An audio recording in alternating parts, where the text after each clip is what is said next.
আলিফ লাম মিম, সবাই বলেন আলিফ লাম মিম। তিনটা হরফ নবী বলেন না আকুলু, আমি বলি নাই।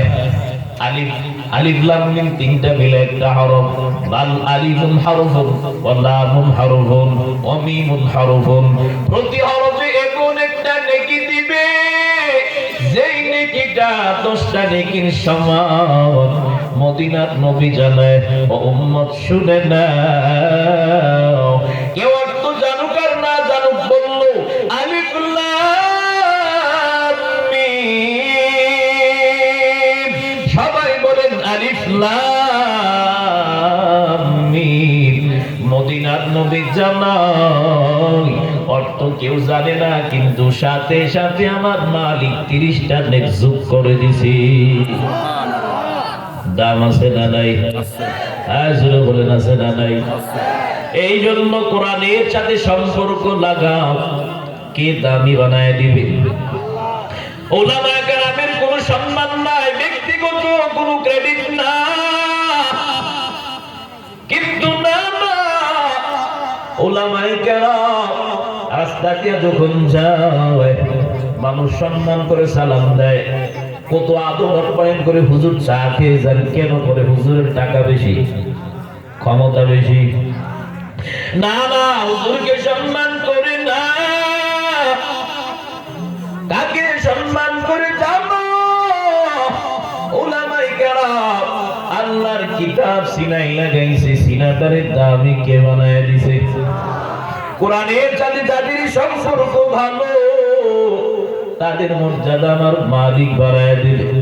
আমার শরীরে যেই কাপড়, ওই কাপড়ের কোনো দাম আসেনি, কোনো দাম নাই, কিন্তু সামান্য একটা কাপড় গিলাপ হইয়া যখন কোরআনের সাথে লেগে যায়, বলেন অন্যান্য কাপড়ের মতো দাম নাকি বেড়ে গেছে। কেন বাড়ছে? কোরআনের সাথে লাগছে। কে দামি বানাইছে? আমরা কাঠ দিয়া কত দামি দামি খাট বানাই, চেয়ার বানাই, টেবিল বানাই, আমরা লাথি মারি, পা লাগলে সালাম করি না, কোনো সম্মান নাই, দামি না। কিন্তু সামান্য একটা রেহাল হইয়া যখন কোরআনের সাথে লেগে গেল, দাম কমছে না বাড়ছে? ও মুসলমান জোরে বলো, দাম কমছে না বাড়ছে? এই জন্য কোরআনের সাথে সম্পর্ক লাগাও, যদি লাগাইতে পারো আমার আল্লাহ দামি বানাইয়া দিবে। ও কপাল মোরা মুসলমান, ওই উলামায়ে কেরামদেরকে, কোরআন ওয়ালাদেরকে বেইজ্জতি করার চেষ্টা করবা না। কারণ আল্লাহ বলেন, আমি যাকে সম্মান দেই, দুনিয়ার সবাই মিলেও বান্দারে অপমান করতে পারে না, ঠিক কিনা? আমি আল্লাহ যদি সম্মান না দেই, যতই সিকিউরিটি থাকুক না কেন, ঘুমের ঘরে গিয়া দেখবা জুতার মালা তোমার সাথে মোলাকাত করে। সম্মানের মালিক কে? আল্লাহ। ইজ্জতের মালিক কে? আল্লাহ। জিল্লতের মালিক কে? আল্লাহ বলেন, যে বাতি আমি জ্বালাই, ও বাতি বন্ধ করার ক্ষমতা দুনিয়ার কোনো মস্তানের আর গাদ্দারের নাই, ঠিক কিনা? আল্লাহ বলেন, যদি আমি এই ময়দানে কওমি মাদ্রাসা দিয়ে আমার দ্বীনের খেদমত করি, তুই যতই বিরোধিতা কর না কেন, বাংলাদেশ থেকে মাদ্রাসা উঠাইতে পারবে না। উলামায়ে কেরামদেরকে মানুষ সম্মান করে কোরআনের জন্য, টাকা নাই, পয়সা নাই। উলামায়ে কেরাম রাস্তা দিয়ে যখন যায় সালাম দেয়, ভালো মন্দ জিজ্ঞাসা করে, হুজুর আমার বাড়িতে যাবেন, দাওয়াত, চা খেয়ে যান। জেলখানায় যখন আমরা দেখতাম উলামায়ে কেরামদেরকে যখন এক জেল থেকে অন্য জায়গায় নিত, কত মানুষ দাঁড়ায় কাঁদে আর বলেন, শেখ আমার টেনশন নাই, চিন্তা নাই, আমরা জনগণ আপনাদের পাশে আছি, আপনাদের জন্য দোয়া করি, আল্লাহর কাছে দোয়া করি, মালিক উলামায়ে কেরামের সম্মান ফিরায় দাও। উলামায়ে কেরামরে যারা অসম্মান করার চেষ্টা করছে, জিল্লতি দেওয়ার চেষ্টা করেছে, জেলে নিছে, হাতে পায়ে ডান্ডা বেরি লাগাইছে, আপনাদের নজরে কি উলামায়ে কেরামের সম্মান কমছে না বাড়ছে? জোরে বলেন, কমছে না বাড়ছে? আল্লাহ যদি বাড়ায় তুই কমানোর কে? মানুষ সবাই সালাম করতো, সম্মান করতো। আমগো এলাকায় কত মা বোনেরা রোজাও রাখছে, দোয়াও করছে। আজকে তোমরাও তো জেলে গেছো, তোমরাও তো দেশের বাইরে গেছো, তুম ঘরে মানুষ সালাম করে না, সম্মান দেয় না। যেই জনগণ তুম করে আগে সালাম দিত, এখন উলামায়ে কেরামের সাথে বেয়াদবি করার কারণে ওই জনগণই তোমাদেরকে জুতা দিয়া ফিরায়। উলামায়ে কেরামের সাথে, কোরআনওয়ালাদের সাথে বেয়াদবি করিও না, কারণ উলামায়ে কেরাম আমার মালিকের বন্ধু, কোরআনওয়ালারা আল্লাহর বন্ধু, কোরআনওয়ালারা আল্লাহর মেহমান। বেয়াদবি করে কপাল পুরবা না, বেয়াদবি করে জীবনটা শেষ করবা না। ওই দামি কিতাবের সাথে সম্পর্ক যাদের ভালো, তাদের মর্যাদা কে বাড়াইয়া দিবে? জোরে বলে না। মদিনার নবী বলেন, এই কোরআনটাকে যারা পড়বে, এর সব বিষয়গুলো মেনে মেনে চলবে, আল্লাহ বলবেন, ও হাফিজে কোরআন, আমি তোমাদের জান্নাতে দাখিল করলাম, জান্নাতে যাও। সুবহানাল্লাহ আছে না? আল্লাহ বলবেন, ও হাফিজে কোরআন, তুমি একা জান্নাতে যাবা না, তোমার বংশ থেকে কমপক্ষে 10 জন জাহান্নামীর জান্নাতে নিয়ে যাও। পাওয়ার আছে না নাই কোরআনে? মাদ্রাসার তালিবুল ইলমদের পাওয়ার আছে না নাই? কেমন পাওয়ার জানো? আব্দুল কাদের জিলানী রাহমাতুল্লাহ আলাইহির দরবারে এক আম্মাজান চলে গেল। বড় পীর আব্দুল কাদের জিলানী, আপনার কাছে বড় একটা বিপদে আসলাম, আমার দুনিয়াতে আপন বলতে কেউ নাই, আমার মা নাই, আমার বাবা নাই, ইয়েতিম মানুষ। কোন রকম বড় হইয়া আমি একটা ছেলের সাথে বিবাহ বন্ধনে আবদ্ধ হয়ে গেলাম। আবদ্ধ হওয়ার পর আল্লাহ পাক আমাদের মিলনের মাধ্যমে একটা কন্যা সন্তান দিলেন। ও বড় পীর, আমার কন্যাটার কপাল বড় খারাপ।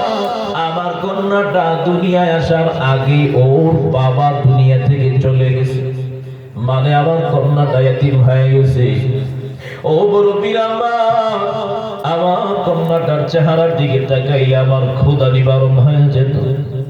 ফুটফুটে সুন্দর আমার কন্যাটার চেহারার দিকে তাকাইয়া আমি মা অন্যত্র বিবাহ বসি নাই, নতুন কোন স্বামী আমি গ্রহণ করি নাই। মানুষের বাড়ি কাজ করে করে সংসার চালাই,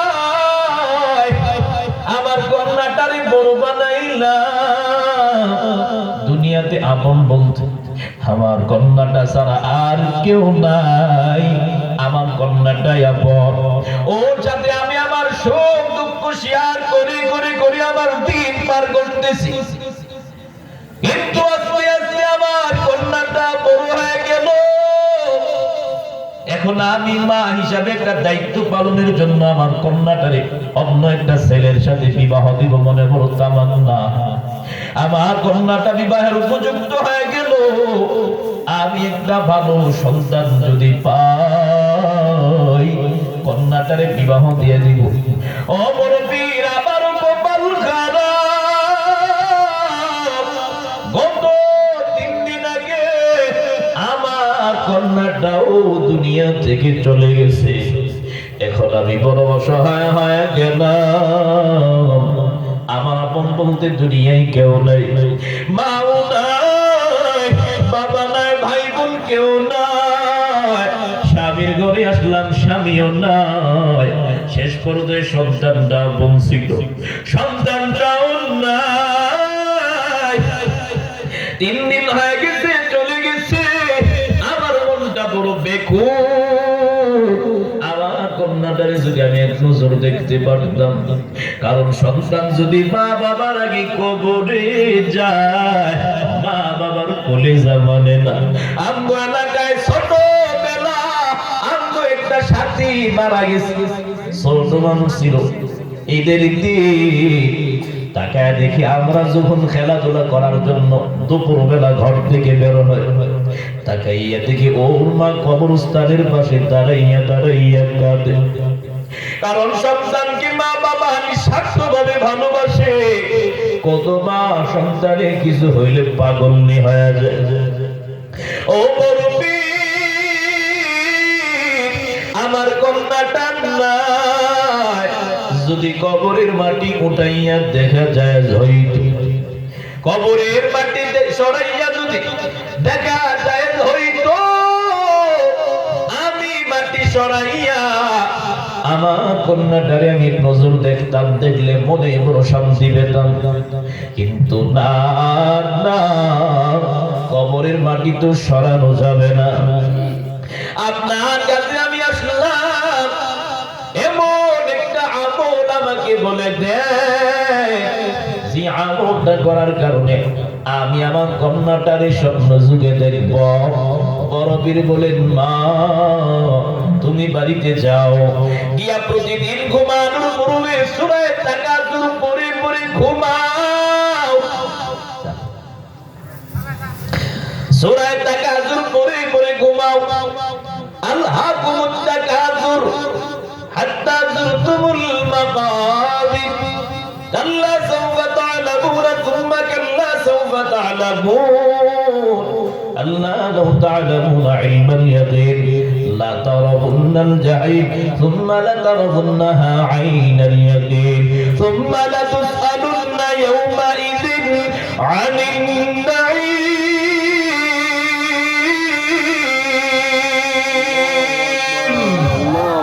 আরো মহব্বতে হয় না, আরো জোরে বলেন। ই কালামে জিন্দা কুরআনে হাকীম, হিকমতে উলায়া জালাসত কাদিম। এবার মা আমলিয়া বাড়িতে যায়, প্রতিদিন ঘুমানোর পূর্বে মা সূরাটা পড়ে পড়ে ঘুমায়। আলহাকুমুত তাকাসুর হাত্তা যুরতুমুল মাকাবির, আমল করে করে ঘুমায়। একদিন, 2 দিন, 3 দিন, এভাবে কিছুদিন আমল করার পরে মা একদিন স্বপ্ন পেলা, তাকাইয়া দেখে একটা বিশাল ময়দান। মা ওই ময়দানে হাঁটা চলা করে, সামনে বিশাল অন্ধকার, আবার ওদিক দিকে কান্নার আওয়াজ। কান্নার আওয়াজটা পরিচিত মনে হয়। এবার মা জানা কৌতূহল নিয়ে কান্নার দিকে যায়। অন্ধকার পেরিয়ে কাছাকাছি গেলে গিয়া দেখি ওখানেও আবার পরিচিত কান্নার আওয়াজ। মা এবার জানার কৌতূহল নিয়ে আরো সামনে যায়। যাওয়ার পরে গিয়া দেখি একটা বিশাল বড় গর্ত, ওখানে দাউ দাউ করে আগুন জ্বলে। আর ওখানে পরে একটা যুবতী কান্না করে। যুবতীর চুলের মধ্যে ভাবে বসছিল, উপরে ঝুলন্ত অবস্থায় রাখছে নিচে আগুন। ওখানে যুবতীটা পরে পরে কান্না করে, না বলেন আমাকে বাঁচাও, আমি আগুন আর সহ্য করতে পারি না। কারণ দুনিয়ার আগুন হয়তো সহ্য করার ক্ষমতা কারো আসেনি। জোরে বলেন আসেনি? না না, জাহান্নামের আগুন আরো তো বাবা বেশি তেজি। এই জন্য নবী বলে, ওই আগুন থেকে তোমরা আল্লাহর কাছে পানা চাও। এটা বড় কঠিন আগুন, একবার যদি লাগে কলিজা পর্যন্ত ভোনা হয়ে যাবে। মেয়েটা কাঁদে আর বলে, আমাকে বাঁচাও, আমি আর আগুনটা নিতে পারি না। মা বলেন, জানার কৌতূহল নিয়ে সামনে গেলাম, গিয়া তাকাইয়া দেখি জগতি আর কেউ না, 3 দিন আগে যে মারা গেল ওই আমার কন্যাটা আগুনে জ্বলে। মা একটা লাফ দিয়া ঘুম থেকে উঠে গেলেন। কারণ সন্তানের এমন হালাত মা বাবা চোখে দেখতে পারবে না, ঠিক কিনা?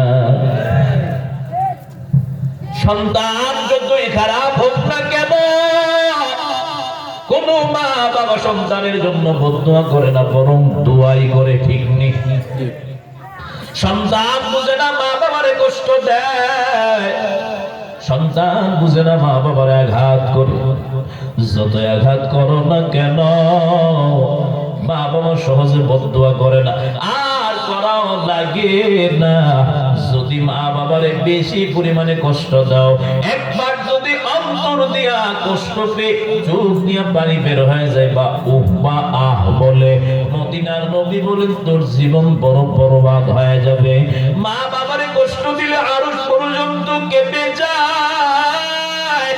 মা বাবার সাথে বেয়াদবি করা মানে দুনিয়া পরকাল দুটোটাই বরবাদ করে দেওয়া। আজকে টাকার মালিক হয়েছো, ক্ষমতার মালিক হয়েছো, ধন সম্পদের মালিক, বাড়ি গাড়ির মালিক, আলেম হাফেজ মুহাদ্দিস শাইখুল হাদিস যা কিছু হও না কেন, পিছনে মা বাবার দোয়া ছাড়া আর কিছু না। মা বাবার দোয়া ছাড়া কোনোদিন কামিয়াব হওয়া যায় না। এই জন্য এলাকার সন্তান, যদি তোমার স্বপ্ন বড় হয়, লক্ষ্যস্থলে পৌঁছতে চাও, মা বাবার দোয়া না, মা বাবা দোয়া করে দিলে বিদ্যুতের চেয়ে আরো দ্রুত গতিতে মা বাবার দোয়া কবুল হয়ে যায়। মা বাবার দোয়া যদি পেতে চাও, আগে মা বাবার খেদমত করো, অটোমেটিক দোয়া আসবে, ঠিক নেই? এই জন্য বুজুর্গ আশরাফ আলী থানভী রাহমাতুল্লাহ আলাইহি বলেন, কোন সন্তান যদি মা বাবার খেদমত করে মা বাবারে রাজি খুশি করতে পারে, আল্লাহ তাদেরকে কমপক্ষে পুরস্কার দিবেন 5টা। চিল্লায়া বলেন কয়টা? 5টা। আরো জোরে আঙ্গুল হাত উঠান, হাত উঠান, কয়টা? সবাই বলেন কয়টা? এক নম্বরে আশরাফ আলী থানভী বলে, ও সন্তান মা বাবার খেদমত করো, আল্লাহ 1 নাম্বার যে পুরস্কার দিবে তোমার হায়াত বাড়ায়া দিবে। 2 নম্বরে মুসিবত থেকে আল্লাহ বাঁচায়া দিবে। 3 নম্বরে আল্লাহ সম্মান বাড়াইয়া দিবে। 4 নাম্বার আল্লাহ হজ করার তৌফিক দিবে। 5 নাম্বার মরণের সময় আমার মালিক জবানে কালেমা নসিব করে দিবে। এমন কালেমা নবী বলেন, মান কানা আখিরু কালামিহি লা ইলাহা ইল্লাল্লাহ দাখালাল জান্নাহ। মরণের সময় কারো জবান দিয়া যদি কালেমা একবার বের হয়, নবী বলেন কোনো হিসাব নাই, ইন্তেকালের পর আল্লাহ তারে সরাসরি জান্নাতে দিয়ে দিবে। বড় পার পড়ে কালেমা, ওই কালেমাটা যদি মরণের সময় সঙ্গে নিতে চাও, মা বাবার খেদমত করো। আর সন্তানকে মা বাবা বদদুয়া দেয় না, অটোমেটিক চলে আসে, বদদুয়ার ভাগীদার হয় না। মা বাবার দোয়া নিয়ে সামনে আগাও। সন্তান যখন আগুনে পড়ে, মা ঘুম থেকে লাফ দিয়া উঠে বড় পীরের বাড়িতে রওয়ানা।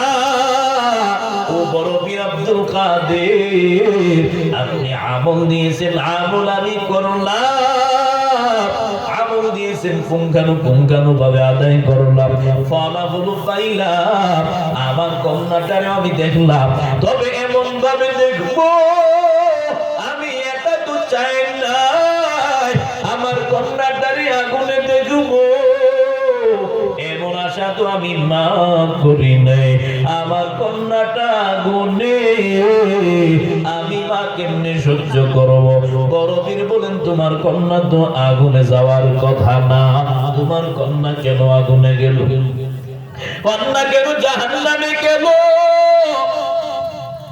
তুমি কন্যারে নামাজ পড়াইছো, দ্বীনের পথে চলাইছো। কয় না না, কেন চলাও নাই? কই বাবা ছিল না, শাসন করি নাই। এমন ভাবে দেখা যায় অনেক মা বাবারা সন্তানদের আমলের জন্য তাগিদ করে না। রমজান মাসে সন্তান রোজা রাখার জন্য উঠছে, বাবা ডাক দিছে, বাবা উঠো, সেহরি খাও, রোজা রাখা লাগবে। মা কয় না না, ওর বয়স কম, রোজা রাখার দরকার নাই, চেহারাটা নষ্ট হয়ে যাবে, স্বাস্থ্য ভেঙে যাবে, লাবণ্যতা কমে যাবে। ওই যে তুমি না করলা, সন্তানের উপরে রোজা রাখাটা ফরজ। ওই সন্তানটা ইন্তেকালের পরে আল্লাহ যখন জাহান্নামী বানাইয়া দিবে, সন্তান বলবে মালিক আমি জাহান্নামে যাব, আমার কোনো আপত্তি নাই, আমার কোনো পেরেশানি নাই, তবে মালিক আমারে জাহান্নামে দেওয়ার আগে আমার মা বাবাকে আগে জাহান্নামে দাও। আল্লাহ বলবে সন্তান, যে মা বাবা এত কষ্ট করে লালন পালন করে, ওই মা বাবারে জাহান্নামে দিতে চাও? সন্তান বলবে মালিক আমি নামাজ পড়ার জন্য আমি নামাজ পড়তে চাইতাম, বাবা শাসন করতো না, মাদ্রাসায় যেতাম না, মা বাবাও পাঠাইতো না, আমি দাঁড়িয়ে রাখি নাই, রোজা রাখি নাই, মা বাবা শাসন করে নাই। যদি তারা আমাকে শাসন করত, আমি জাহান্নামের বাসিন্দা হতাম না। ওরা করে নাই, আমি জাহান্নামের বাসিন্দা হয়ে গেলাম। অতএব আমি তো জাহান্নামে যাব, এর আগে আমার মা বাবাকে নিতে চাই। আল্লাহ বলবে যাও, অনুমতি দিলাম। অনুমতি পাওয়ার পর সন্তান মা বাবার গলায় রশি লাগাইয়া শেষরাইয়া জাহান্নামে নিবে। নাউযুবিল্লাহ। ওরে এলাকার মুসলমান, পর্দার অন্তরালের মা, আপনাদের কপাল তো বড় বন্ধ। আল্লাহ দামি বানাইয়া পাঠাইছে, সন্তানটারে কোন পথে চালাইবা তোমার এখতিয়ার আছে, সন্তানটারে কোন পথে চালাইবা তোমার ইচ্ছা। যদি ভালো বানাও, সন্তানটা যদি নেককার হয়, তোমার কপাল ধন্য, না হয় কপাল বড় বরবাদ। আজকে নামাজ নাই, আমল নাই, পর্দা নাই, স্বামীর খেদমত নাই, শ্বশুর শাশুড়ির খেদমত নাই, এমনকি ভালো সন্তানের মা বাবা হতে পারলা না। ও মা, কয়দিন বাঁচবার বাহাদুরি করবা? আল্লাহ সন্তান দিছে, একটা সন্তানকেও তুমি আলেম বানাইলা না, হাফেজ বানাইলা না। ও মা, যদি পারো একটা সন্তানকে হাফেজ বানাও, আলেম বানাও, মাদ্রাসায় পড়াও, দিনদার বানাও, নামাজি মুত্তাকি পরহেজগার আমলি বানাও। আর যদি না পারো, দুনিয়া লাগবে, অন্তত পক্ষে সন্তানরে হাফেজ আলেম যদি না বানাইতে পারো, অন্তত পক্ষে নামাজি বানাও। এটা তো অসম্ভব না, ঠিক নেই? নামাজি কেন বানাইবা? শোনো, তোমার ইন্তেকালের পর সন্তান তোমার কবরের পাশে গিয়া আমার মালিকের দরবারে চোখের পানি ছেড়ে যখন কান্না করবে, রাব্বির হামহুমা কামা রাব্বায়ানি সগীরা, সবাই জুড়ে একবার মহব্বতে পড়েন, রাব্বির হামহুমা কামা রাব্বায়ানি। সন্তান যখন মা বাবার জন্য দোয়া করবে, মা বাবা যদি জাহান্নামের বাসিন্দাও হয়, সন্তানের দোয়ার বরকতে আমার আল্লাহ জাহান্নামী মা বাবাকে জান্নাতি বানায় দিবে। এই জন্য একটা সন্তানকে আমলি নামাজি বানানো দরকার আছে না নাই? এই জন্য ও বাবা, মনে কি চায় না একটা সন্তান হাফেজ হোক, আলেম হোক, বড় মুহাদ্দিস শাইখুল হাদিস? আল্লাহ এত সম্পদ দিছে, চোখ বন্ধ হয়ে গেলে তো বাবা সব শেষ। সন্তান একটা নামাজে আমলওয়ালা বানাও। এবার মহিলা বলেন, বাবা ছিল না, শাসন করি নাই, জাহান্নামে গেছে। ও মুরব্বি, আমি এত কিছু জানি না, এমন একটা আমল এবার বলে দিন যে আমার কন্যাটা আগুন থেকে নাজাত পেয়ে আবার জান্নাতে যাবে। বড় পীর বলেন, ও মা, বাড়িতে যাও, গিয়ে তুমি আল্লাহর কাছে তওবা করো। কারণ সংখ্যক বান্দা হাজারো অন্যায় করার পরে নিজের ছোট মনে করে যখন মালিকের দরবারে নিজের জালিম মনে করে বলবে, আব্বানা যালামনা আনফুসানা ওয়া ইল্লাম তাগফির লানা ওয়া তারহামনা লানাকুনান্না মিনাল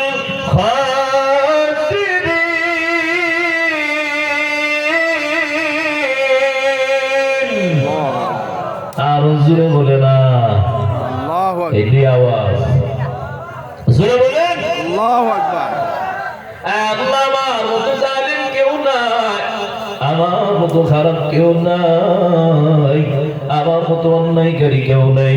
আল্লাহ, এতদিন গুনাহ করলাম, আপনার কাছে নিজের জুলুমের কথা স্বীকার করে তওবা করে নিলাম। যতদিন মাজলুম গুনাহ করব না, নামাজ ছাড়ব না, বেপরদাই চলব না, অন্যায় করব না, এই মজলিসে ওয়াদা করে গেলাম। খাঁটি দিলে যদি 2 ফোঁটা চোখের পানি ফালাইয়া কান্নাকাটি করতে পারো, মদিনার নবী বলেন বেশি কান্না লাগবে না। যদি মালিকের ভয়ে 2 ফোঁটা চোখের পানি বের হয়, জমিনেও পড়া লাগবে না। বান্দার নাকের ডগা আসার আগে আমার মাওলা সব গুনাহ ক্ষমা করে দেবে। या इलाही मुझसे मुझको दूर कर, ताकि देखो मुझ में तुझको एक नज़र। या इलाही तू मेरा माबूद है, या इलाही तू मेरा माशूक है। अल्लाह का से बाड़ीते गিয়ে কান্নাকাটি করো, মা আমলিয়া বাড়িতে যায় আল্লাহর কাছে দোয়া করে। কিছুদিন পরে আব্দুল কাদের জিলানী, কথায় মনোযোগ আছে আপনাদের? জি জি, মনোযোগ নাই মনে হয়, খারাপ লাগতেছে আপনাদের? না না না, সমস্যা নাই। এবার কিছুদিন পরে আব্দুল কাদের জিলানী রাহমাতুল্লাহ আলাইহি নিজে স্বপ্ন দেখে যে কন্যাটা আগুনে পড়ে পড়ে কান্নাকাটি করেছে, ওই কন্যাটা তিনার সামনে বাগানে বসে সালাম দেয়। বড় পীর বলেন, কি তুমি কি পরিচয়? আমার চিনবেন না? গত কয়েকদিন আগে যে একটা বৃদ্ধা মহিলা তার কন্যার জন্য দোয়া চেয়েছে, ওই বৃদ্ধা মহিলার কন্যাই হলাম আমি। সুবহানাল্লাহ বলবেন না? সুবহানাল্লাহ। এবার বড় পীর বলে, ও যুবতী, তোমার মা পুরো আগুনে, আমি দেখলাম তোমার বাগানে। তোমার মা ভুল দেখলো নাকি আমি ভুল দেখতেছি? এবার যুবতী বলেন, বড় পীর, আপনিও ভুল দেখেন নাই, মাও ভুল দেখে নাই, কেমনে সম্ভব? এবার যুবতী বলেন, বড় পীর, আমি যখন জাহান্নামের বাসিন্দা হয়ে আগুনে দাউ দাউ করে জ্বলি, আমার মা আল্লাহর কাছে দোয়া করেছে, এর জন্য আমার মালিক যতটুকু সন্তুষ্ট হয়েছে। তবে গত কয়েকদিন আগে মাদ্রাসার কিছু তালেবুল ইলম, মাদ্রাসার কোরআন শিখনেওয়ালা ছাত্ররা কবরের পাশ দিয়ে যখন যায়, কবর দেখার পর তারা দাঁড়াইয়া গেলেন, মুনাজাত করলেন, তিলাওয়াত করলেন, আল্লাহর কাছে অত্রমাত করার জন্য ক্ষমা চাইলেন। তারা তো নিষ্পাপ মানুষ, গুনাহ নাই। এরপরে আবার মালিকের দামি কোরআন তিলাওয়াত করে আল্লাহ তাদের তিলাওয়াত এমন কবুল করেছে, এমন একটা নূর তাদের তিলাওয়াতে দিছে, তাদের তিলাওয়াতের পাওয়ার শুধু আমার কবুল মাহবুব একা না, ওই মাকবারায় যত মাইয়েত আমার মতো জাহান্নামের বাসিন্দা ছিল। এই মাদ্রাসার ছাত্রদের বরকতে তিলাওয়াতের নূরের পাওয়ারে আল্লাহ সব কবরগুলো জান্নাতের বাগান বানায়া দিছে।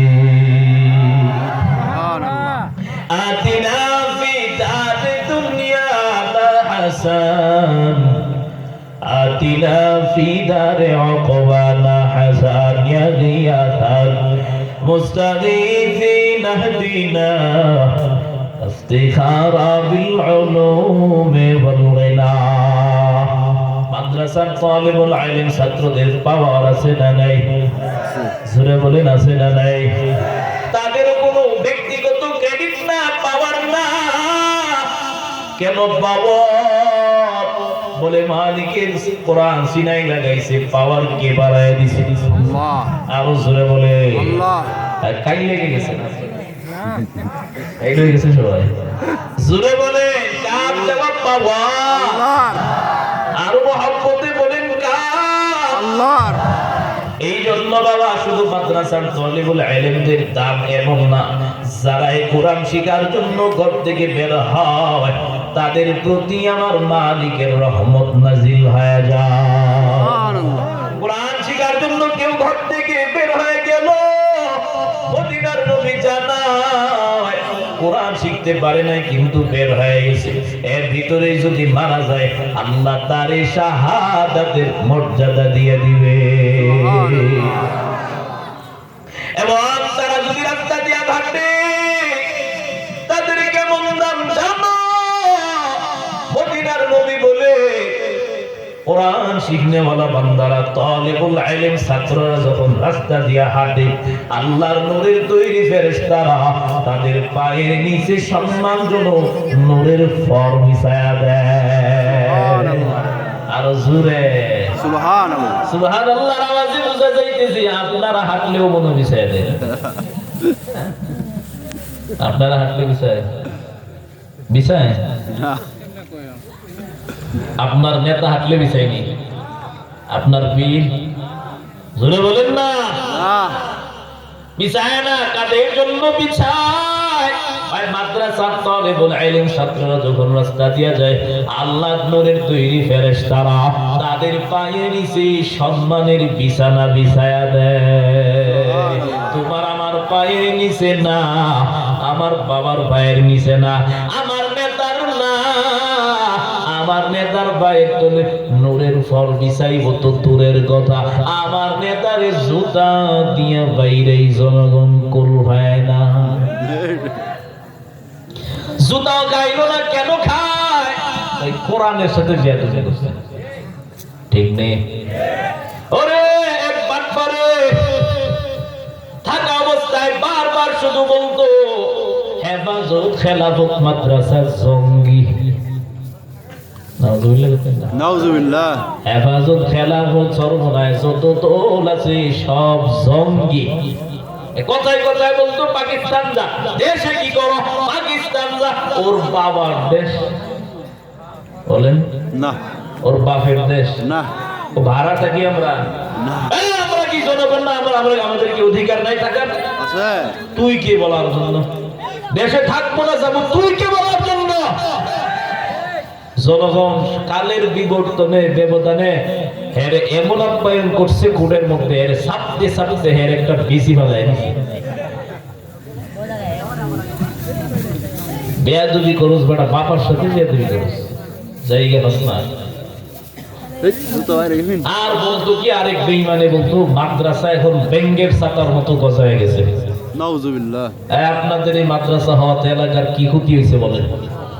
জোরে বলেন ক্ষতি হয়েছে কোনো? না, বরং সেই মাদ্রাসা হওয়াতে আল্লাহর খাস রহমত এলাকার মধ্যে নাজিল হইতেছে। ঠিক। এই মাদ্রাসার বিরোধিতা করে ও ওদের যে দাম, ওদের জুতার পরিমাণও তো তোর দাম নাই, ছাত্রদের জুতার পরিমাণও তো তোদের দাম নাই। মাদ্রাসা নিয়ে কথা বলো, যতই তুতু মারো না কেন উপরে তুতু দিলে কই পড়েও নিচে, নিজের শরীরে পড়ে না। পরীক্ষা করে দেখেন উপরে তুতু দিয়ে বেয়াদবি করার জায়গা পায় না। মদিনার নবী বলেন, কোরআন শিখনেওয়ালা বান্দা যখন রাস্তা দিয়া যায়, আমার মালিকের নূরের তৈরি ফেরেশতারা তাদের পায়ের নিচে নূরের ফর বিছাইয়া দেয়। ইরাকের জমির একটা মাদ্রাসা, ইরাকের বাদশা নিজামুল মুলক একটা মাদ্রাসা বানাইছে, নাম দিয়েছে মাদ্রাসায়ে নিজামিয়া। ওই মাদ্রাসায় তিনজন মহামনীষী পড়াশোনা করেছে। এক নাম্বার আব্দুল কাদের জিলানী, দুই নম্বরে পারস্য কবি শেখ সাদি রহমাতুল্লাহ আলাইহি, তিন নম্বর ওই মাদ্রাসায় আরো একজন মনীষী পড়াশোনা করেছেন ইমাম গাজালি রহমাতুল্লাহ আলাইহি। ইমাম গাজালি যখন মাদ্রাসায়ে নিজামিয়ার ছাত্র, মাদ্রাসায়ে নিজামিয়ায় যখন পড়াশোনা করেন, ইমাম গাজালি যখন মাদ্রাসায়ে নিজামিয়ার ছাত্র, উস্তাদরা ক্লাস করায়, প্রতিদিন ক্লাসের সময় হলো 10টা। ইমাম গাজালি প্রতিদিন নিয়মিত ক্লাসে যায়। হঠাৎ একদিন ইমাম গাজালি সময় মতো ক্লাসে যায় না, গিয়ে দেখি আধা ঘন্টা দেরি হয়ে গেছে। স্বাভাবিকভাবে ক্লাসে দেরি করলে টিচাররা রাগ করে, ঠিক নেই? ঠিক রাগ করে না। ও গাজালি, দেরি কেন করেছো? ভাই সাহেব, বলার দরকার নাই, প্রথম দিন দেরি হয়েছে, ক্ষমা করে দেন, কথা দিলাম আর কোনোদিন দেরি হবে না। এবার বাড়িতে চলে গেলেন। এবার দরজ দ্বিতীয় দিন বাড়িতে গেলেন। দ্বিতীয় দিন আবার মাদ্রাসায় যাবে, গিয়া থেকে প্রথম দিন দেরি করেছে আধা ঘন্টা, দ্বিতীয় দিন দেরি করেছে 1 ঘন্টা। এবার মেজাজ খারাপ হবে না? ও গাজালি, দেরি কেন করেছো? প্রথম দিন আধা ঘন্টা ছিল, ক্ষমা করে দিলাম, আজকে তো আর আধা ঘন্টা না, আজকে 1 ঘন্টা দেরি করেছ। কেন করেছ বলো? ও শাইখ আমার, ও উস্তাদ আমার, কেন দেরি হয়েছে বলার দরকার নাই, ক্ষমা করে দেন, কথা দিলাম আর আমি কোনোদিন দেরি করব না। উস্তাদ বলে, ঠিক আছে যাও, দ্বিতীয় দিনের মতো ক্ষমা করে দিলাম। তৃতীয় দিন বাড়িতে যায়, মনে বড় টেনশন, 2 দিন হুজুরে ক্ষমা করছে, আগামীকাল যদি দেরি হয় আর আমারে ক্ষমা করবে না। এবার ইমাম গাজালি অনেক লম্বা সময় নিয়া মাদ্রাসায় রওনা। প্রতিদিন যায়, গিয়া দেরি হয়, আজকে তৃতীয় দিন দেরি করেছে প্রায় 2 ঘন্টা। কয় ঘন্টা? 2 ঘন্টা। জোরে বলেন। 2 ঘন্টা। এবার উস্তাদ ডাকতে, গাজালি কেন দেরি করেছ বলো? আজকে আর ঢোকার কোনো পারমিশন নাই, বাহিরে দাঁড়াইয়া সবক ধরো, ক্লাসে প্রবেশ করবা না।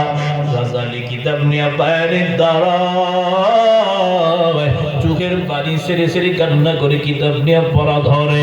ক্লাস যখন শেষ হয়ে গেল, হুজুর যখন রুমে চলে গেল, এবং গাজালি রহমাতুল্লাহ আলাইহি উস্তাদের দরওয়াজার সামনে গেলেন। ও শাইখ আমার, অনুমতি যদি দেন, রুমে একটু প্রবেশ করে কথা বলতে চাই। গাজালি, দেরি করেছো, আবার আমার সাথে কি কথা বলবা? ঠিক আছে ঢুকু, পারমিশন দিয়ে দিলাম।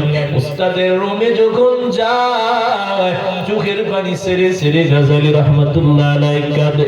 উস্তাদ বলেন, গাজালি কাঁদবা না, বলো কি হয়েছে, কি বলতে চাও? গাজালি বলেন, শাইখ আমার কেন দেরি হয়েছে শুনবে? উস্তাদ বলেন, গাজালি বলো কি জন্য তুমি দেরি করেছো? তুমি তো দেরি করার ছাত্র না, তুমি কেন বারবার দেরি করেছো? গাজালি চোখের পানি পালায়, ও শাইখ আমার, আমি প্রতিদিন সময় মতো ক্লাসের জন্য রওনা। আমি যখন ঘর থেকে বের হয়, আমি যখন জমিনে পা রাখতে যাব, তাকাইয়া দেখি আমার সামনে কে যেন কি বিছায়া দেয়। এবার উস্তাদ বলেন, গাজালি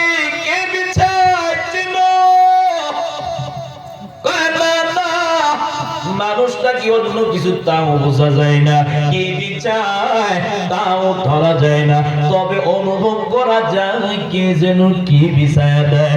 উস্তাদ আমার ডাক দিয়ে গাজালি তোর স্থান বাইরে না।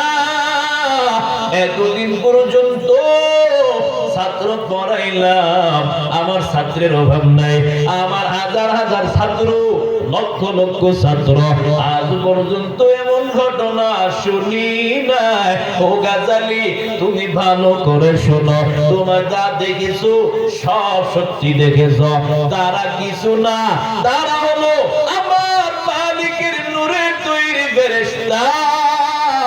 তারা তুমি যে কোরআন শেখার জন্য আসো, তোমার বরকতে তুমি যে তালেবুল ইলম মাদ্রাসার ছাত্র, তোমার সম্মানের জন্য আল্লাহর নূরের তৈরি ফেরেশতারা তোমার পায়ের নিচে সম্মানজনক বিছানা বিছাইয়া দিছে। সুবহানাল্লাহ। ইলমেরা জাদু করদান বেহিসাব, খালুকেরা দাদন জবাবে বা সওয়াব হক না দারা, দুস্তে খালুকা জালিরা ইস্তে ই খাসলত একে দিনদাররা। এইরকম ঘটনার অভাব নাই। ইলম যদি বাবা পেতে চাও, এরপরে আরো যেটা লাগবে আদব, আল্লাহ ইলম দিবে। এই সিনাটা বড় দামি সিনা, এই রাস্তাটা বড় পাওয়ারফুল একটা রাস্তা, কারণ তারা তো আল্লাহর দ্বীনি জ্ঞান অর্জন করে, কোরআন শিখে, হাদিস রিসার্চ করে। কোরআন প্রথমেই বলেছি সাধারণ কোনো কিতাব না, সবচাইতে দামি কিতাব, সবচাইতে মূল্যবান কিতাব, আল্লাহর দেওয়া কথা। বান্দা যখন কোরআনটা পড়ে, তার উপরে আল্লাহর খাস রহমত নাজিল হয়। বান্দা যখন কোরআনটা পড়ে, কলবের ময়লা দূর হয়।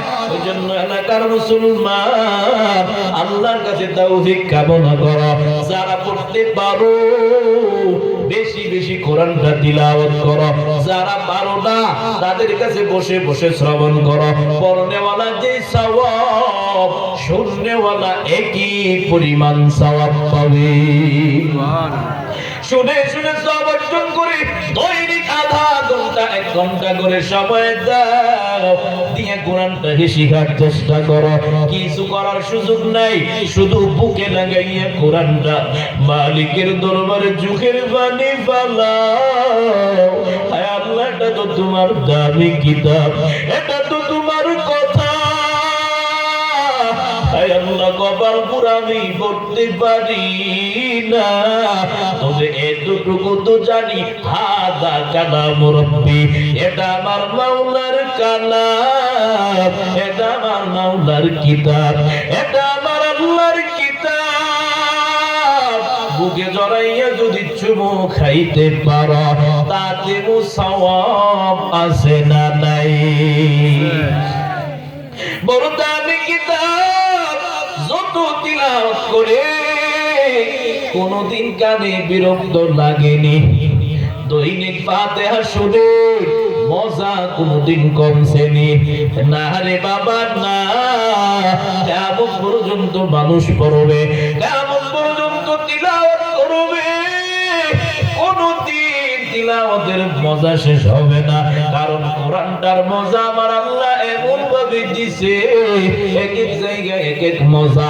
গ্রামের মসজিদে ইমামের পিছনে এক মজা, শহরের মসজিদে ইমামের পিছনে আরেক মজা, বাইতুল্লাহর ইমামের পিছনে এক ধরনের মজা, ওই যে মদিনা মুনাওয়ারা ইমামের পিছনে আরেক ধরনের মজা। ওরে আল্লাহর গোলাম, ওই কোরআনটাকে মজাদার কোরআনটাকে বেশি বেশি তিলাওয়াত করো, আল্লাহর কাছে তৌফিক কামনা করো।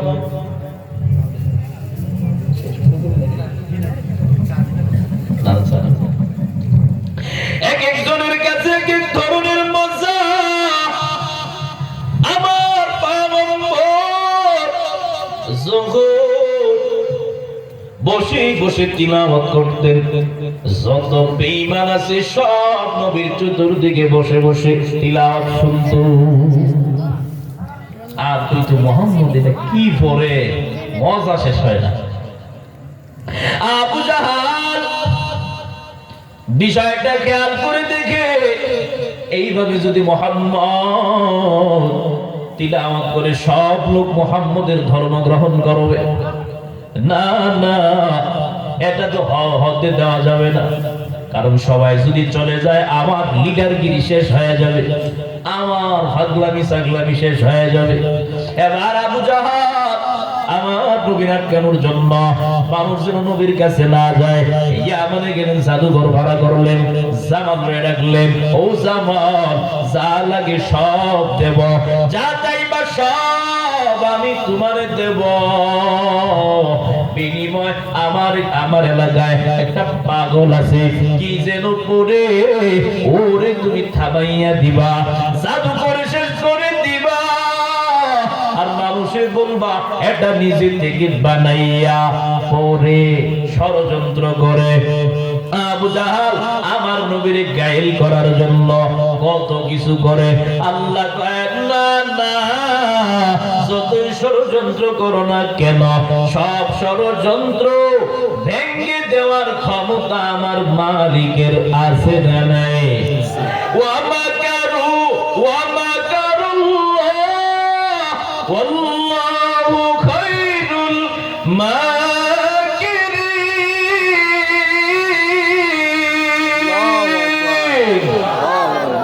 যতই ষড়যন্ত্র করো না কেন, আমার মালিক তো আছেন, সব শেষ করে দেবে। আবু জাহাল জামালকে ভাড়া করলেন, আমার ভাতিজা পাগল, এলাকার মানুষে বলবা তারে ফিরাইয়া দিবা। জামাল যায়, নবী বসে বসে তিলাওয়াত করে, জামাল তিলাওয়াত শুনে জামালের অন্তর নরম হয়ে গেছে। তিলাওয়াত করে কানটা বেঁধে শুনে আমার নবী তিলাওয়াত বন্ধ করে, জামাল কয় বন্ধু না, ও মুহাম্মদ বন্ধ করবা না, পড়ো পড়ো, শুধু শুনতেই মনে চায়। এবার আবু জাহাল বলে, ও জামাল তোমারে ভাড়া করলাম আমার ভাতিজার তিলাওয়াত বন্ধ করার জন্য, এখন দেখি না না তুমি আমার ভাতিজার তিলাওয়াত শুনো। জামাল কয় আবু জাহাল এটা তো বানাইয়া পড়ে না, ভিতর থেকেও আসে না, এটার পিছনে একজন কাটি নাড়তেছে, তিনি কে? আমার নবী টের পাইয়া যখন তিলাওয়াত বন্ধ করে, জামালের মন নরম, এবার সব ভুলে গিয়া এবার আব্দুল্লাহর বেটা মুহাম্মদ তুমি তিলাওয়াত করো আর না করো আমার দেখার বিষয় না, তবে আমি তোমার বিরুদ্ধে কাজ করার জন্য এসে নিজের ভুলাই নাই দেখে নিজেকে শুধরায় নিলাম। তুমি এই মুহূর্তে জায়গা আমাকে কালেমা পড়াইয়া মুসলমান বানায়া দাও। এই কোরআনের বড় মজা, নবী তিলাওয়াত করে বেঈমানেরা চতুর্দিকে কান পেতে শুনে।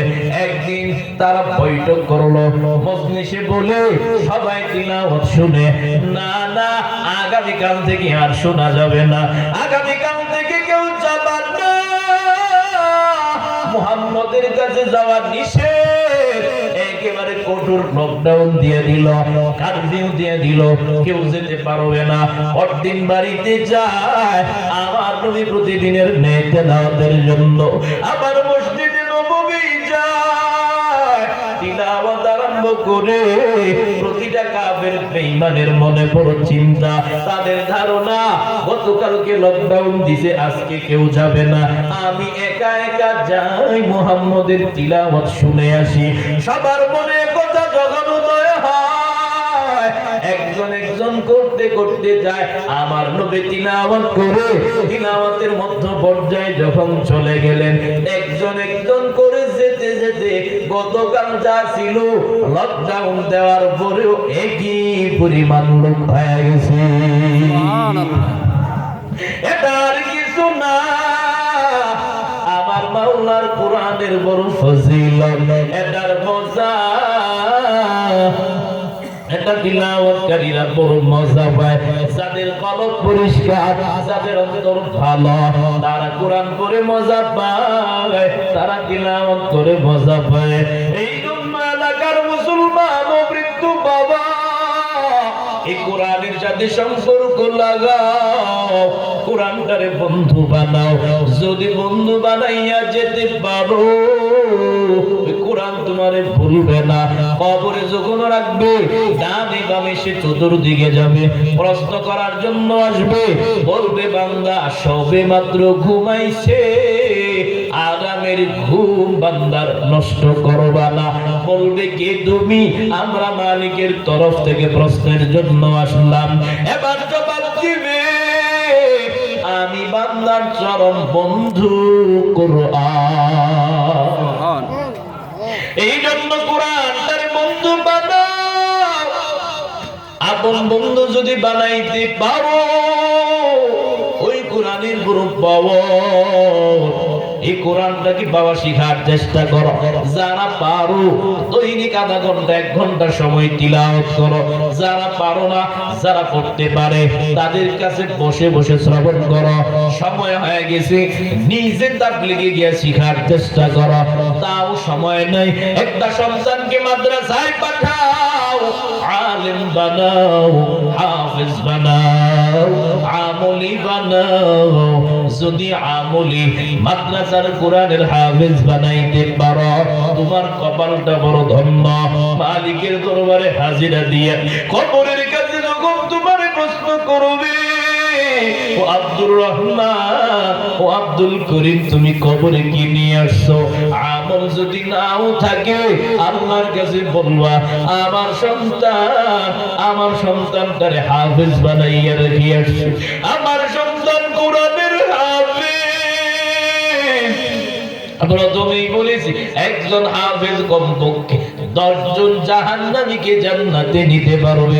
মা বাবা যদি জাহান্নামে যায়, সন্তান যদি হাফেজ হয়, আল্লাহর ওয়ার্ডারে কমপক্ষে মা বাবা সহ যাকে মনে চায় 10 জন জাহান্নামীকে বেঁচে গুনে জান্নাতে নিয়ে যাবে। সুবহানাল্লাহ। এই জন্য হাফেজের মা বাবা হওয়ার দরকার আছে না নাই? আছে। একটা সন্তানকে মাদ্রাসায় পড়াবো, কার কার ছেলে মাদ্রাসায় পড়ে দেখি হাত উঠান তো। যে কার কার ছেলে পড়ে হাত উঠান, হাত সোজা করেন। আপনাদের ছেলে মেয়েরা মাদ্রাসায় পড়ে, মাশাআল্লাহ, হাত নামান, মাশাআল্লাহ। আপনারা বড় ভাগ্যবান, আপনারা বড় ভাগ্যবান, আপনারা বড় ভাগ্যবান, কপালটা বড় ধন্য। আপনার সন্তান মাদ্রাসায় পড়ে হাফেজ হবে, আলেম হবে। আপনি বাবা হিসাবে জন্ম, মরণের পরে আর কি নিয়ে যাবেন বলেন? কিছু নেওয়ার আছে? কিছু নিয়ে যাওয়া সম্ভব? এই যে একটা নেক সন্তান রেখে গেছে, ও আল্লাহর কাছে দোয়া করবে। আপনি যদি জাহান্নামের বাসিন্দাও হন, সন্তানের দোয়ার বরকতে আল্লাহ জান্নাতি বানায় দেবে। সুবহানাল্লাহ। আর হাফেজ আলেম হইলে তো কথাই নাই। জমিনের সবচেয়ে উত্তম বান্দা হলো হাফেজ আলেমরা, কোরআনওয়ালারা। নবী বলেন, খায়রুকুম মান তাআল্লামাল কুরআনা ওয়া আল্লামাহু। আমরা তো মনে করি যার টাকা বেশি, পয়সা বেশি, ক্ষমতা বেশি, ধন সম্পদ বেশি, তারা মনে হয় ভালো মানুষ, উত্তম মানুষ। কিন্তু না না, জমিনের মধ্যে সবচেয়ে উত্তম বান্দা কে জানো? নবী বলেন যারা কোরআন শিখে এবং অন্যকে শিখায়। সুবহানাল্লাহ। এই জন্য নিঃসন্দেহে মাদ্রাসার তালেবুল ইলম ছাত্ররা দামি মানুষ, ঠিক কিনা? যাদের ছেলেরা মেয়েরা মাদ্রাসায় পড়ে না, অন্তত পক্ষে একটা ছেলেকে পড়াইতে পারবেন তো ইনশাআল্লাহ? ইনশাআল্লাহ। নতুন ভাবে নিয়ত করেন, দেখি দুই একজন আল্লাহর বান্দারে দেখি যে হুজুর আমার সন্তানটাকে আমি হাফেজ বানাবো, আলেম বানাবো। কয়েকজন আল্লাহর বান্দারে দেখি, হাত সোজা করেন, দেখি হাত সোজা করেন। মাশাআল্লাহ, মাশাআল্লাহ, অনেক আল্লাহর বান্দা। নারায়ে তাকবীর, আল্লাহু আকবার। আল্লাহ আপনাদেরকে কবুল করুন, মনের আশা পূরণ করুন। যাদের সন্তান দেওয়ার ব্যবস্থা আছে মাদ্রাসায় দিবেন, যেখানে ভালো লাগে পড়ান। আর যেহেতু বাড়ির পাশে আপনাদের এই প্রাণপ্রিয় প্রতিষ্ঠান, ওখানে একটা সন্তান দিলে আপনি বাবা হিসেবে ধন্য হন, আপনি মা হিসেবে ধন্য হন। কি নিয়ে যাবেন?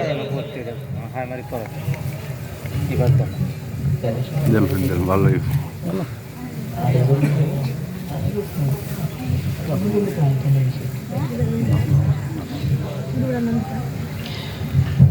একটা সন্তানকে হাফেজ আলেম বানা, আল্লাহ পাক রব্বুল আলামিন নাজাতের জরিয়া বানায় দিবে। এই প্রতিষ্ঠান, ওই যে প্রথমে আমি একটা কথা বলেছিলাম, আপনাদের অবহেলা আছে মাদ্রাসার প্রতি, মনে আছে নি কথাটা? মনে নাই? আপনাদের কি আছে? অবহেলা আছে, যার কারণে প্রতিষ্ঠানটা কিন্তু উপরে উঠতেছে না। মাদ্রাসার মুহতামিম সাহেব রাত দিন এত পরিশ্রম করেন, মুজাহাদা করেন, উনি যতই উঠা বসা করেন কেন ভাই, যতই টাইনা সামনে নেয়, উনি একা মানুষ, আপনারা এতগুলো মানুষ, আরেক দিক দিয়ে রশি টান দিলে উনি সামনে যাবেন, আপনারা যাবেন, পারবে না। তাই আপনাদের চেষ্টা লাগবে, আপনাদের সময় লাগবে, আপনাদের মুজাহাদা লাগবে, পরিশ্রম আপনাদেরও লাগবে। মুহতামিম সাহেব একা কিছু করতে পারবে না, আপনারা যদি সহযোগিতা না করেন। মাদ্রাসার জন্য সহযোগিতা করার নিয়ত আছে তো? ইনশাআল্লাহ পারবেন তো? মাদ্রাসার জন্য মেহনত করতে পারবেন? দেখি মেহনতি মানুষগুলো হাত উঠান যে আমি মাদ্রাসার জন্য মেহনত করতে পারবো। হাত সোজা করেন, সোজা করেন, হাত সোজা করেন। ও যারা হাত উঠাইছেন এরা মেহনত করতো না, না দেখছেন? এই যে প্রথমে বলছি না, মাদ্রাসার প্রতি তাদের অবহেলা আছে, হাত নামা। অনেকে দেখতে পারে না, না? আল্লাহ সকলকে হেদায়েত দান করুন, আমিন। আরো জোরে বলেন আমিন। মানে আমিনও বলে না, মাদ্রাসা নিয়ে আমার কবুল হয়ে যায় নাকি? আল্লাহু আকবার। মাদ্রাসা হওয়াতে এলাকার কোনো ক্ষতি হয়েছে না? মাদ্রাসায় পড়াশোনা করে কয়জন ডাকাত হয়েছে? ডাকাত হয়েছে? চুরি করে কেউ? আরেকজনের ক্ষেত নষ্ট করে? ওইটা তো আদর্শ মানুষ গড়ার ফ্যাক্টরি, এটার নাম মাদ্রাসা। যদি সন্তানকে আদর্শবান বানাইতে চাও, মাদ্রাসার বিকল্প নাই। তুমি যত বড় ভার্সিটিতে সন্তানকে পড়াও না কেন, যদি রাজনৈতিকে যোগ দেয়, সবাই খারাপ তাও বলবো না, অস্ত্র ধরা শিখে, জঙ্গি শিখে, আকাম কুকাম যতটা আছে সব করে শেষে কয় দেশটারে খাইলো মোল্লার দলেরা। ঠিক নেই? ঠিক। আমরা দেশ খাইছি না? দেশ আমরা খাইছি না? আমার কথা বাদই দিলাম, আমার তো নাই, গরিব মানুষ। আপনাদের মুহতামিম সাহেবের বাহিরের দেশে কয়েকটা বাড়ি আছে নি? আছে না? কোনো কিছু নাই তো খাইলো কেমনে মোল্লার দলেরা? এই জন্য প্রতিষ্ঠান দ্বীনি মারকাজ এটা আপনাদেরই উপরে নিতে হবে, আপনাদেরই চেষ্টা লাগবে, মুজাহাদা লাগবে। মাদ্রাসাটাকে উপরে নিতে হলে অবহেলা করা যাবে না। এখানে আল্লাহ সর্বপ্রথম একজন আল্লাহর বান্দাকে দেখতে চায়, এই বাগানকে উপরে তোলার জন্য, যে আমার এই মাদ্রাসার মধ্যে এতিম বাচ্চারা লেখাপড়া করবে, আমার টাকায়, আমার দানে সর্বপ্রথম একজন আল্লাহর বান্দারে দেখতে চায়। এই বাগানের জন্য ৫,০০০ টাকা দেবে।